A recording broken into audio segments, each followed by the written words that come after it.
Are live. Hey, everybody, how are you? It is Wednesday afternoon. I hope live. So I'm using something new. I'm using a new application that I'm able to actually simultaneously broadcast to Facebook as well as YouTube, even though I don't actually see myself on. Hey, everybody, how are you? It is Wednesday afternoon. I do. So it's working. It's a little delayed, but I'm on. So, how is everybody? And happy holidays. This is so weird to be here uh, um, this early. You know what also is really, really strange is that this is this first time I'm using this application. You like the banner? I hope you can see it. So I'm trying to get fancy, but this application, for whatever reason, has everything backwards because usually how my hair's parted this way, right? Usually when I look into Facebook Live, my hair is this way. So I'm not really sure why. And I just can't stop looking at it because it's usually that way.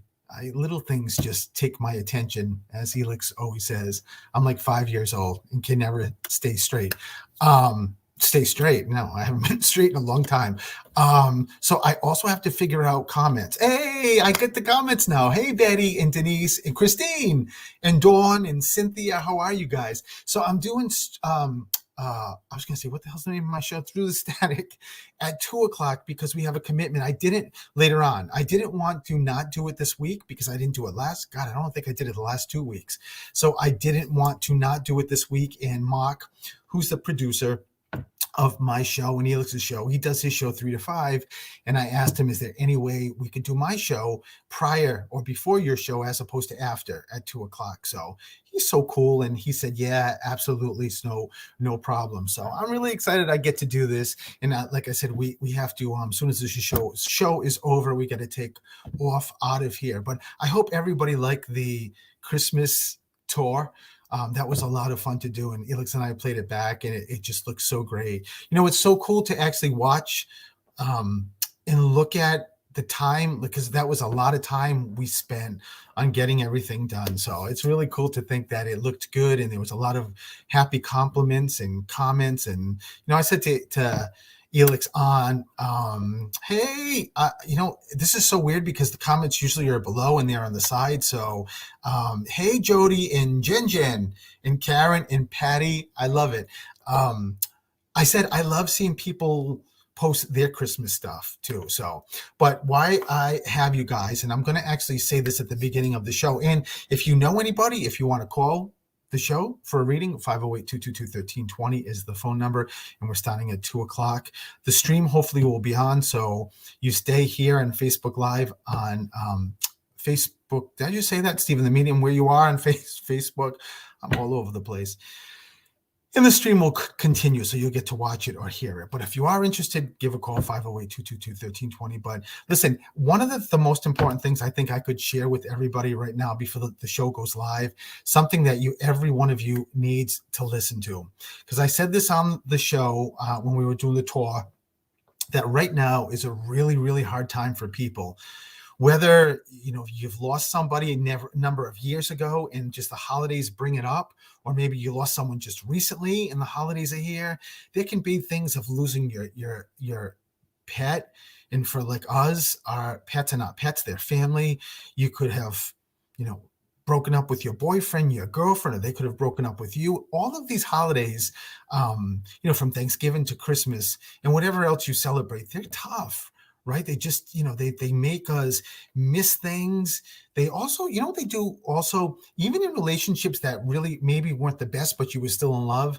These holidays, for whatever reason, just focus on the positive stuff. They sort of like push out and make you not remember like the not great stuff, which makes it even harder to get over, right? But in any case, the reason why I was saying that, and let me just stick with people that you've lost. So say you lost your mom and, it's just been about a year. Just say the anniversary is now. On top of it, you've got the holidays.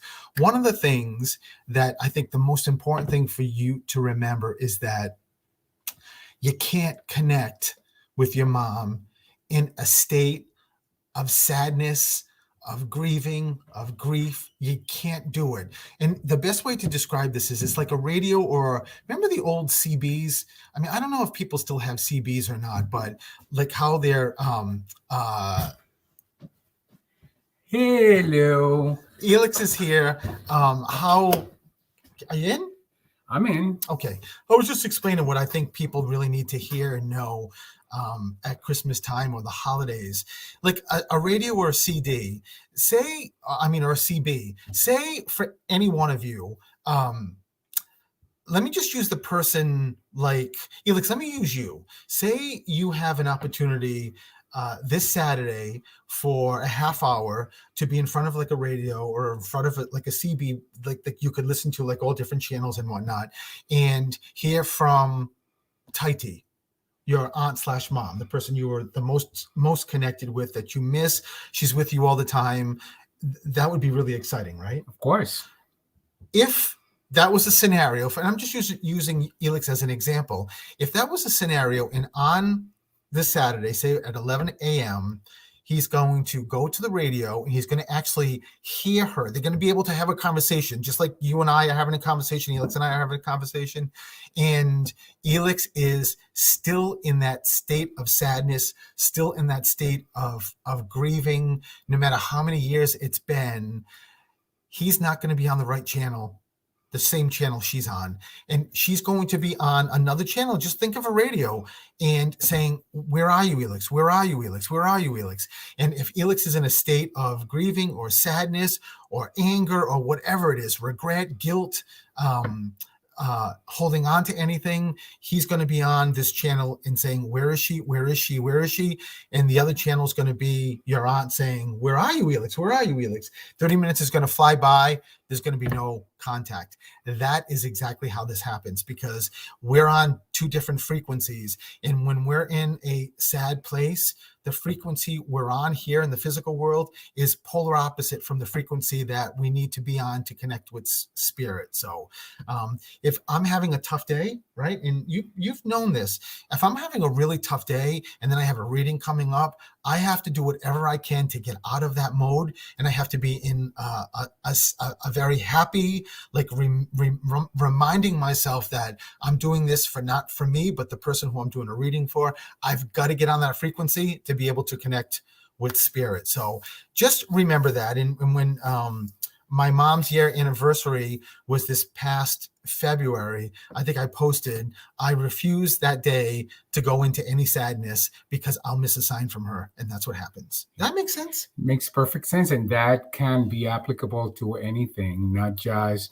to connecting with spirit. That it's the same as to connect with the things that you want in your life. So if you're looking for happiness, if you're looking for prosperity, if you're looking for success, for abundance, for a new job, a new husband, a new wife, a boyfriend, whatever it is, your new home, you can't get any of that if you're in the wrong frequency. So if you're in a frequency of negativity or feeling bad or feeling sad, that is not the same frequency that the universe requires to align for all of the things that you want. So I think that's a perfect way to remind yourself that whenever you find yourself, and we have these conversations all the time, right? Like if you're thinking negatively, or if you're not being nice, that's a different frequency. So whatever it is that you want, it's not going to happen because you're not connected. It's impossible to connect for the holidays with your loved ones on the wrong frequency. Mm-hmm. It's just impossible. So those 30 minutes, that example I just used, 30 minutes of your aunt would be saying, where are you, Elix? Oh no, time's running out. Oh no. And then it ends and there's no connection. So that is also it goes hand in hand that you have to be present. Yes. And when you're grieving or angry or holding on to things or guilt-ridden, those are all not present situations. I said to Elix yesterday, and this is like a really easy way to explain this. Elix got home before me yesterday morning or whatever it was, and when I came in through the garage, I went to open the door to come upstairs and it was locked. Now he knew I was out because you go right by my car, plus I told him I think I was going running, right? But I'm bringing that up because Elix said it's just a force of habit, and I said to him, no, it's not a force of habit. It's actually you're not present. if you're present, you would know not to lock that door. It's very basic. It's just not about being a force of habit, or when It's our little yeah, one. little Ricky downstairs. He feels spirit because spirit's already here because they know I'm doing the show. So listen. Yeah, he wants attention, and he wants it now. But you can't. But let me say, yesterday I was also dealing with, I got a knee injury. I could barely walk. I was very concerned about getting my walking back before New York City. So all of that got me into a place of not being present because I was so consumed with worry, with whatever other thoughts that took me out of the realm of being present, Yeah, and being fully there. Exactly. So all I just wanted to say, and I'm just gonna reiterate this when we start the show, which It's about just 4 minutes. Yeah, I got to get going. Is that just remember that as difficult as it is, if you're missing your father in these holidays and you're at home alone and you're by yourself and you're crying and you miss dad, you want to, you can't believe your father's not here for Christmas or so. The more you get into that state and stay in that state, the less chance or almost zero chance you're going to feel him, get a message from him. He can't. It's like you put a glass around you. Did you know when mediums will tell you that when you're grieving, you can't get your loved ones to penetrate? That's really what that is. It's that you're not present. The grieving puts something around you. You're on a different frequency. So just know that. Pull yourself out of it, and I guarantee you something will pop up that your dad connects to, or a message or something like on TV. His name will pop up. A song will come on. That's how it works. So and then it's a great reminder to pull yourself out, because who wants to be in that place, right? Right. Okay. So we got to go because I got to stop the show. Stay here if you're on Facebook, and the live stream will happen. So you like my stream, everyone? And hi everyone. I noticed all your comments. They're on the other side, so I have to sort of look the other way. But hi everyone. Thank you. Stay. We're gonna start the show. Okay. Okay. Bye-bye.